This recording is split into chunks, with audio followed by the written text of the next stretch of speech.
Hello বন্ধুরা, welcome to only sports view. তো আজকে ডুরান্ড কাপে ইস্টবেঙ্গল ভার্সেস ইন্ডিয়ান এয়ারফোর্স নেমেছিল। তো ইস্টবেঙ্গল ম্যাচটি 3-1 গোলে জিতে যায়। তো ম্যাচটির ব্যাপারে কিছু আলোচনা করে নেবো। তো ভিডিওটি সবাই শেষ অবধি দেখো, আর চ্যানেলে নতুন হয়ে থাকলে চ্যানেলটি সাবস্ক্রাইব করে পাশে থাকা বেল আইকনটিকে অন করে পাশে থেকো।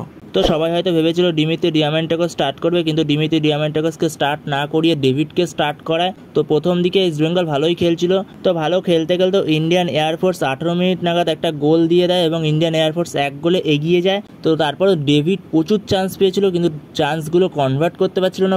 কিন্তু 43 মিনিট নাগাদ ডেভিড গোল করে 1-1 করে হাফ টাইমের আগে। তো তারপরে সেকেন্ড হাফে দিমিত্রি ডিয়ামেন্টাকোস নামে এবং দিমিত্রি ডিয়ামেন্টাকোস 61 মিনিটের মাথায় একটা গোল করে। এরপর 2-1 হয়ে যায় রেজাল্ট এবং তারপরে 68 মিনিট নাগাদ সাউল ক্রেসপো একটা গোল করে। শেষ পর্যন্ত 3-1 গোলেই ইস্টবেঙ্গল জিতে যায়। তো মাদি থালাল অসাধারণ খেলেছে, আউটস্ট্যান্ডিং পাস, দারুণ পাস দিচ্ছিল ডিফেন্সের মাঝখান থেকে, দারুণ, এক কথায় আউটস্ট্যান্ডিং মাদি থালাল। তো ইস্টবেঙ্গলের সমস্ত প্লেয়াররাই খুব সুন্দর খেলেছে, দারুণ খেলেছে আজকে। তো এই ভিডিওতে এই আপডেটগুলো দেওয়া ছিল। তো ভিডিওটি ভালো লাগলে অবশ্যই লাইক শেয়ার সাবস্ক্রাইব করতে ভুলো না। তো নেক্সট ভিডিওতে দেখা হচ্ছে, ততক্ষণের জন্য বাই বাই।